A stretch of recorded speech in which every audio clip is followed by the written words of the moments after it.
నేను నా కంటైనర్ని క్రియేట్ చేస్తాను. ఓకేనా, ఈ ఇమేజ్ ఏదైతే సర్వీస్ ఇమేజ్ ఉందో ఆ ఇమేజ్ని యూజ్ చేసుకొని నేను నా కంటైనర్ని అయితే క్రియేట్ చేస్తాను.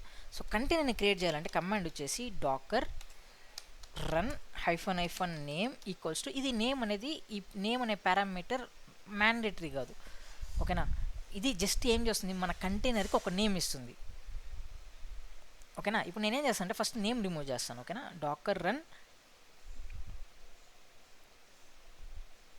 దాని తర్వాత నా ఇంజినెక్స్ ఏదైతే ఐడి ఉందో, కంటైనర్ ఇమేజ్ ఐడి ఉందో అదేనే ఇస్తాను, లేదంటే ఇంజినెక్స్ నేమ్ కూడా ఇస్తాను. ఇప్పుడు చూడండి, ఇంజినెక్స్ అనేది నాకు రన్ అవుతుంది. ఓకేనా, నా డాకర్ రన్తో నా కంటైనర్ అనేది క్రియేట్ అయిపోయింది. కానీ ఇక్కడ మీరు చూస్తే ఈ టర్మినల్లో నేను ఏ వర్క్ చేయలేను. ఇంక ఇప్పుడు నేను ఎంటర్ ఇస్తుంటే కూడా నాకు స్టాప్ అవ్వట్లేదు. నేను ఇప్పుడు ఏం చేస్తాను, ఇంకో టెర్మినల్లోకి వచ్చి ఇక్కడ నేనేం చేస్తాను, డాకర్ పిఎస్ కమాండ్